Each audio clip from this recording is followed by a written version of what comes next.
always think of that iron gate, how it creaks and groans in the dead of night, its rusted hinges summoning me with a choral lament that sends chills through my spine.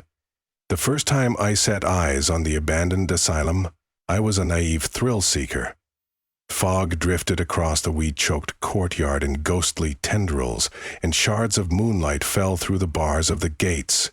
Despite the gate's obvious age and disrepair, each night it swung open as if guided by some ancient will. Most people who had lived in the nearby town for any length of time never dared cross that threshold, having heard enough about the tormented spirits said to prowl its corridors. Yet there I stood, half dazed by curiosity or stupidity, determined to see for myself if the legends bore any semblance of truth. If I had known then what awaited me, perhaps I would have turned back without a second glance, but that dreadful invitation from the old asylum was too potent, and the promise of unraveling its secrets tugged at every corner of my mind. I had spent weeks gathering rumors, flipping through old journals and newspaper clippings in the local library. The asylum, once grand in its gloomy Victorian design, had been erected in the late 1800s with the promise of offering innovative care to those deemed insane. Over time, the building grew into a place of cruelty. Whatever once passed for treatment devolved into something closer to experimentation. Patients were strapped down, cut open, or confined to tiny spaces for days. Macabre stories of suffering leaked out until the asylum's forced closure, but no official apology was ever issued. The community seemed content just to lose all mention of the place, hoping the monstrous edifice would simply rot into the earth, forgotten by time. Yet the stories remained.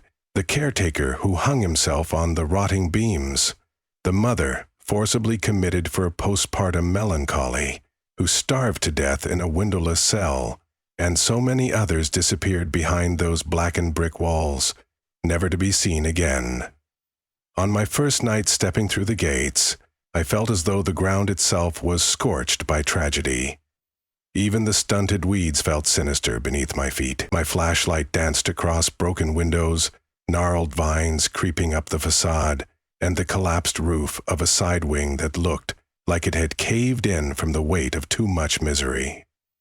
The main entrance, however, still stood, with a kind of dire dignity. I remember placing my hand on the doorknob, feeling the ice-cold metal against my skin. It was as if the building was warning me, a final chance to rethink my choices. But I opened it, and the stale odor of mold and despair rushed in, overwhelming me before I even set foot in the decaying corridor. I found myself in a great hall that once must have served as both wide reception area and meeting space. The remains of a broken chandelier hung overhead like a monstrous spider's web, its crystals scattering the pale glow of my flashlight in eerie rainbow shimmers across the walls. The emptiness was profound, broken only by the echo of my own footsteps. It took all my courage not to gasp when I noticed a shadow flicker at the edge of my light.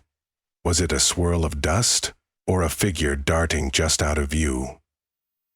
My breath caught in my throat, and for a terrifying moment, I thought someone was right behind me. But I was alone, I told myself. I could not show fear so early in my exploration, or I'd never endure the rest of the building. The farther I walked, the more I sensed that the walls themselves had soaked up decades of anguish. One corridor led to a series of cramped rooms framed by corroded iron bars.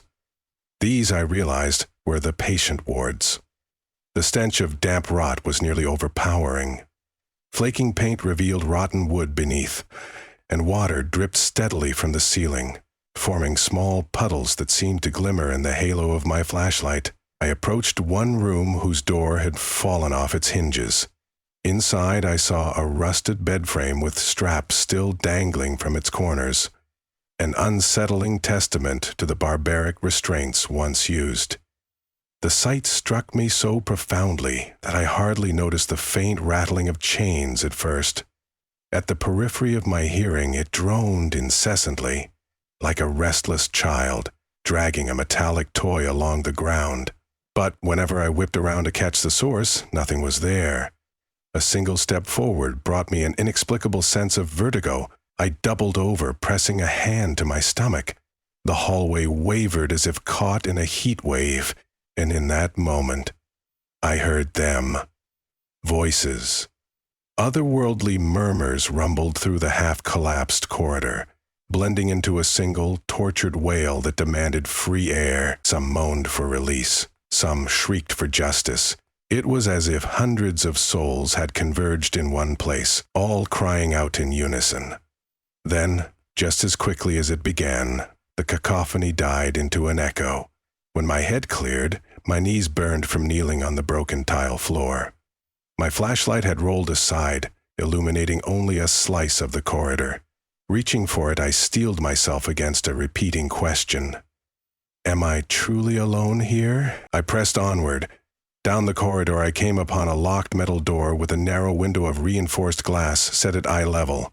There was no handle on my side, only a pair of thick hinges on the other. I peered through the clouded pane and glimpsed dark, flickering shapes.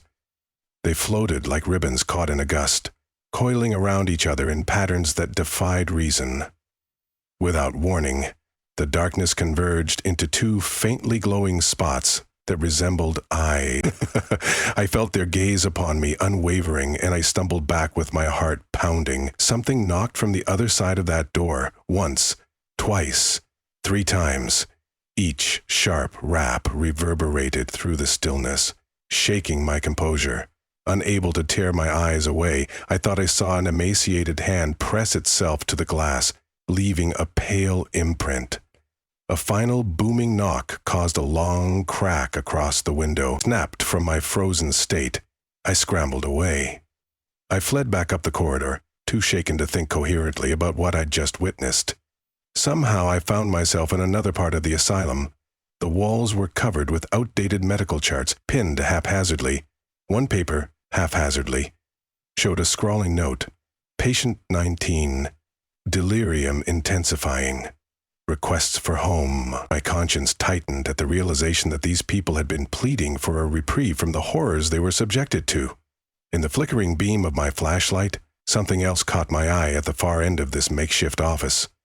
A tall cabinet with its door ajar revealed surgical implements, saws, scalpels, clamps coated in a century of rust. A sickening wave of nausea overtook me. I imagined those items biting into flesh, the shrieks of individuals begging for the torment to end. I had heard stories of experimental lobotomies performed without proper anesthesia, of therapies that left patients catatonic or brain damaged. Standing among these relics, I understood the cruelty that had seeped into every corridor and every brick. My curiosity pressed me on, though fear rattled my bones. Turning a corner, I found myself facing a flight of stairs leading to the second floor. The banister was broken in places. The steps covered in dust and rubble. Each step I took unleashed a groan of protest from the old building. The corridor upstairs was narrower, with doors to either side. Some were padlocked, others ajar. I passed by a room with the number 204 etched onto its door in crooked lettering. Reluctantly, I peeked inside. The interior was tragically ordinary. A small bed, a battered nightstand, and a single shattered window overlooking the courtyard below. However, the walls were covered in frantic etchings, words and pictures carved by desperate hands. Some messages were incomplete, but the ones decipherable enough whispered of endless nights, of an unrelenting sense of being watched. It hungers for our fear, one phrase read repeatedly, chiseling itself into my thoughts. As I ventured further, a barely visible face appeared at the end of the hallway. It resembled a woman with stringy hair, swaying in a non-existent breeze. She stared at me through the gloom, and though I shined my flashlight directly on her, she remained only partially visible, as if her image bent behind a veil. Heart pounding, I swallowed my terror and took a step forward. She raised one hand, her expression twisted in pleading. I could feel her voiceless cry filling the space between us. Suddenly, she let out a silent scream that shattered the boundaries of only hearing it with my ears. I felt it reverberate through my own rib cage. My flashlight flickered erratically, and in that strobing luminescence, the figure began to move closer. She advanced with the agonizing slowness of a nightmare. When she was mere feet from me, I glimpsed the raw hollows where her eyes should have been. More horrifying than any known expression was the infinite sorrow engraved into her face. Then the light went completely out for a heartbeat. By the time it flickered back on, she was gone. I leaned against the wall, trying to steady myself, but felt something cold and moist beneath my hand. Jerking away, I realized the plaster had crumbled to reveal a dark stain on the bricks, perhaps the residue of water damage, or something more sinister. Snatching my hand back, I half skidded across the corridor in my rush to get away, colliding into a door that squealed open to reveal a large chamber. A row of tall windows gave me a partial view of the courtyard and the twisted metal gate beyond. It was a common area, I surmised, where patients might have roamed during the day. The furniture remnants were scattered about, chairs with torn cushions, tables missing legs. The entire room reeked of heartbreak. I could almost see the pale forms wandering aimlessly, awaiting medications that never helped. My stomach churned at the imagined memory, and I nearly convinced myself to leave right then, to dash outside and never look back, but something compelled me to delve deeper. A battered wooden door at the back of the common area bore the nameplate, Dr. Ware's office. The instant I pushed it open, the oppressive air tightened around me. A heavy desk lay overturned in the middle, broken drawer contents spilling out, water-damaged notebooks, dried inkwells, personal effects corroded beyond recognition. An old photograph, black and white, depicted a man in a stiff white coat, presumably Dr. Ware. Beside him stood a row of patients, men and women, each with vacant stares that penetrated the onlooker. Behind the desk's broken surface, I found a journal in a tattered leather binding. The pages remained mostly legible. As I skimmed through the entries, one name recurred many times. The caretaker, Mr. Frost. According to these pages, Frost was rumored to have been inflected with guilt that gnawed at his sanity. He witnessed procedures so abhorrent even the doctors cringed, but was forced to keep silent. One final entry read, "Frost cannot endure. He hears screams when he sleeps, sees them in the corners of his eyes. I fear a terrible fate awaits him if he does not leave this place." The handwriting jerked to a scribble on the last line before the ink blotched. I shuddered. A dull creak somewhere in the hallway made my heart thunder wildly. The entire asylum, I realized, was a labyrinth of horrors, each corridor leading deeper into the collective trauma that still maintained a foothold in the physical realm. Determined to find answers, or perhaps just compelled by the bizarre pull of the asylum, I left Dr. Ware's office and retraced my steps in search of the caretaker's quarters. Local rumors had indeed spoken of a caretaker who supposedly ended his life in the asylum after succumbing to madness. While the rational part of me screamed for an exit, another part of me felt anchored to the place, as though I wouldn't be permitted to leave without seeing everything it had to show me. I reached a narrow, twisting staircase hidden behind a door marked "Staff Only." Each step downward reverberated gloomily, as if echoing in a chasm far deeper than the building's foundation. The darkness thickened, forcing me to move with excruciating caution. My flashlight's beam fell on a cluster of old boxes, toppled broom handles, and a battered bucket. Then I saw a nameplate leaning crookedly on the wall, "Caretaker's Workshop." Forcing open the door, I stepped into a small, cluttered room reeking of old oil and musty wood. Shelves lined the walls, filled with tools layered in grime. An archaic furnace squatted in the corner, its mouth open like a silent scream. However, what dominated the space was a rope hanging from the rafters, its end frayed as though something heavy once dangled there.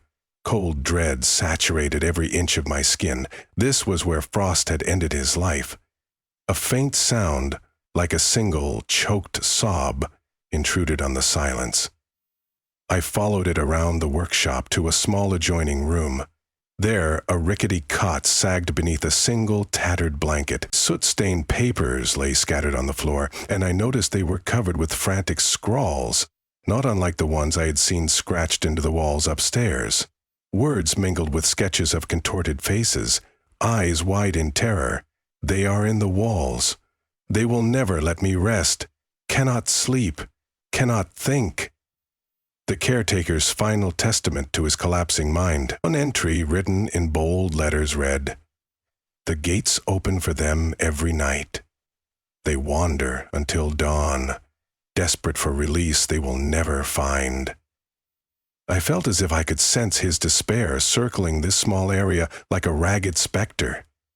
The caretaker had tried to warn himself, to rationalize the nightmares, but in the end the suffocating presence of the asylum drowned him, as it had done so many others. When I returned to the corridor, I was overwhelmed by an onslaught of ghostly apparitions.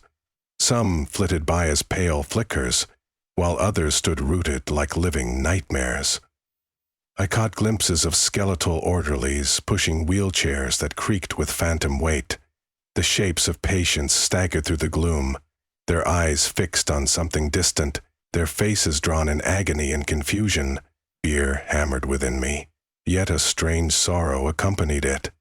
These forlorn spirits wanted only release from unending torment.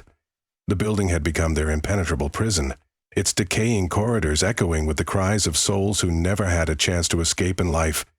I raced toward the exit, my pulse roaring in my ears, determined to flee this cursed place. The corridors twisted in ways I couldn't fully recall. Eventually, I spotted a faint glow at the end of a hallway, an exit sign, battered but still flickering fitfully with leftover electricity or ghostly luminescence. I hurled myself at the door beneath that feeble glow and burst outside into the courtyard. Relief should have washed over me, but the storm had gathered overhead, swirling clouds blotting out the moon. Beneath the rumble of distant thunder, I heard a chorus of lamentations emanating from the asylum's open door. I backed toward the iron gate as it stood wide, beckoning me to leave, but also inviting me to return whenever my courage or my foolishness compelled me. With trembling hands, I wrenched the gate closed behind me, half expecting it to resist, to slam shut of its own free will. What I didn't expect was the violent reverberation that rattled the bars, sending a shock up my arms.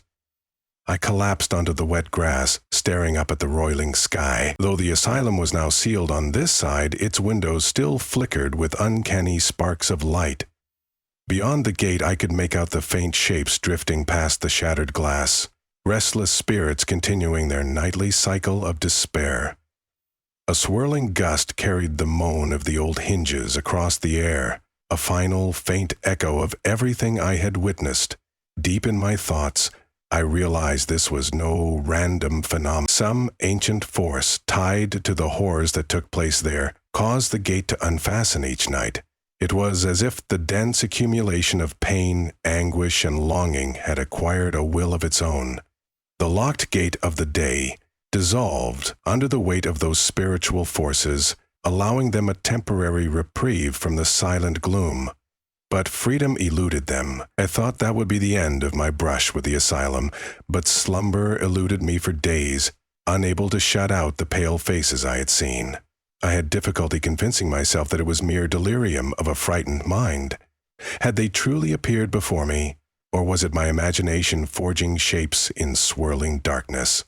Even if I tried to rationalize, every night I was haunted by that same shrieking lament, echoing in my head as though the corridors had followed me home. I would wake up in a cold sweat, heart thundering, certain I heard the asylum gate creaking open from miles away.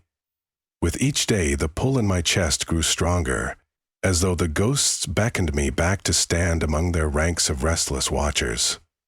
I resisted for as long as I could, but on one dread-fueled night I found myself returning. The gate, predictably, was already ajar, as if expecting me. The courtyard was just as I'd left it, yet different in some intangible way. The shadows were longer, the wind more biting. I stepped inside, half convinced it was some dire compulsion.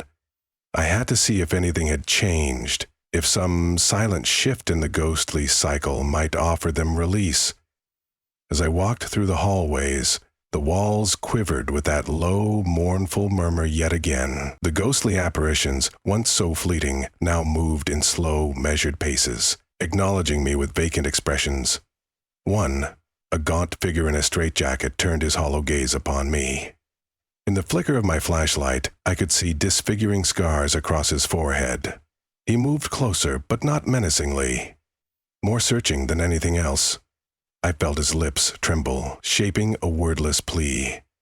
My body shuddered, tears stinging my eyes as I realized he wanted help that I could never provide. I drifted deeper inside. Each room bore more evidence of quiet, suffering beds, still bearing the imprint of pitiful final moments. Broken glass scattered like jigsaw puzzle pieces for a tragedy never to be completed. Determined not to lose my sense of self, I remembered the caretaker. He had also roamed these halls, trying to maintain some semblance of order until his mind broke. I wondered if his spirit lingered too, shackled by guilt. Slowly, I felt this wave of heartbreak and empathy. These apparitions were not malicious, as terrifying as they seemed. They were trapped in their final echoes of torment. Answers fluttered just out of reach. Perhaps redemption for them meant the asylum's final destruction, or a consecration, or some form of peace that no one had offered, except for the oblivion they'd found in death. I made my way back to the caretaker's workshop, determined to find some clue about how to help them. The rope still hung from the rafter, swaying slightly in the stale air. Among the caretaker's papers, there was a single mention of an attempt to save a child patient. The note suggested a hidden underground chamber where the staff locked away individuals deemed too troublesome. My heart pounded as I discovered a battered key in a rust-eaten toolbox. It matched the shape of the lock to that reinforced door I had seen earlier. Clutching the key in my trembling hand, I made my way back upstairs, guided by a surge of adrenaline that momentarily smothered my fear. With each step, the asylum spirits thickened around me. Whispers animated the corridors like unseen insects crawling across the walls. When I returned to that iron door, the cracking line in the glass window glistened under my flashlight. Summoning my last shred of courage, I fitted the key into the ancient lock. It turned with a sickening click. Something rumbled behind the door, chains dragging across stone. Timidly pushing it open, I expected a wave of foulness and gloom, but instead discovered a cramped stairwell descending into the bowels of the asylum. A wave of cold and damp air greeted me, carrying the stale stench of time. Below, I found a labyrinth of cells, each bearing bars across the front. The darkness was nearly impenetrable, broken only by the faint glow of my light. Moans drifted from unseen corners, forming words I could not comprehend. I stepped furtively, my footfalls stirring dust that must have lain undisturbed for decades. There, in the center of this underground warren, stood an ancient furnace, far larger than the one in the caretaker's workshop. This monstrous structure appeared half like a tomb, half like an altar. Old shackles were bolted to its exterior. In the flicker of my flashlight, I could see twisted shapes carved into the iron, depictions of anguished faces. A chill ripple spread along my arms as I realized the staff likely used the furnace not only for heating, but for disposing of evidence. Human remains, perhaps the final vestiges of those they had tormented beyond acceptance. How many souls had been reduced to ash here, neglected and unacknowledged? The walls came alive with oscillating shadows as I circled the furnace. I could sense an indescribable weight pressing down on my shoulders, the combined guilt and rage of all these spirits. Suddenly, an immense wind howled through the chambers, blowing out my flashlight. Plunged into darkness, I heard voices shriek, like a macabre choir. Metal chains rattling so forcefully that I feared the walls would collapse. A figure manifested before me, stooped and cloaked in swirling blackness. Its face was chalk pipe and gaunt, the unmistakable silhouette of the caretaker. Instead of empty eyes, his gaze glowed with immeasurable sorrow. He extended a bony hand, palm upward, beckoning me. Against every instinct, I placed the rusted key in his hand. A tortured whimper escaped his lips, and his form dissolved into swirling ribbons of dust that flitted around me. An almost unbearable thunderous crack shattered my senses. The furnace door swung open of its own accord, exhaling a blast of frigid air that reeked of decay. I slumped to my knees, covering my face, certain this was the end. Yet as quickly as the commotion started, a hush fell over the corridor. Light from nowhere in particular illuminated the cells, enough for me to see that they were now empty. Whatever malignant energy had pervaded this subterranean horror seemed momentarily sated. I stumbled to my feet and hurried back upstairs, guided by the faint luminescence of some spectral presence. When I emerged into the main level, the caretaker and the masses of tortured spirits were no longer visible. The corridor was still strewn with debris, but the anguished voices had quieted.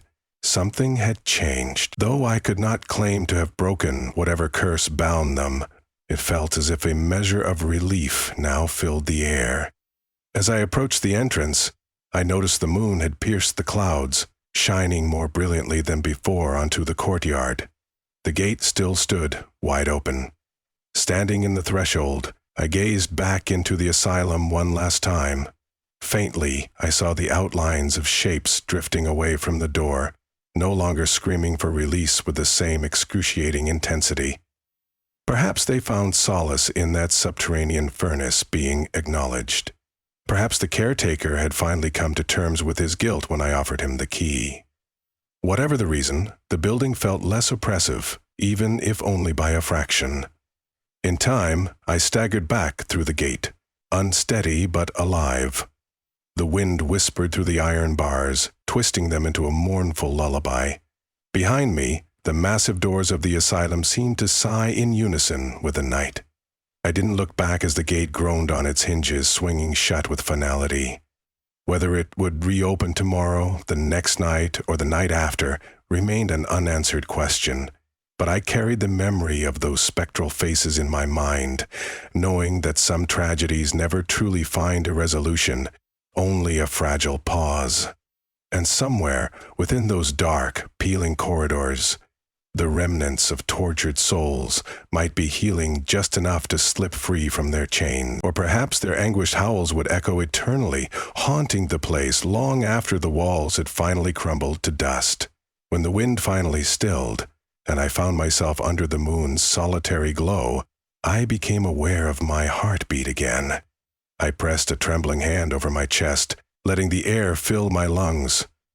The dawn was still hours away, but at least I stood on its threshold, where hope and horror intertwine. If I must remember that strange domain of maddened spirits, perhaps I can also remember the faint promise in those silent corridors that someday even the most haunted place might allow a glimmer of peace. And if that hope proves illusory, then the old asylum stands guard in the darkness, nightly opening its gates to whoever dares to bear witness, reminding us all that the dead can cling to their anguish with a grip far tighter than any living soul can know.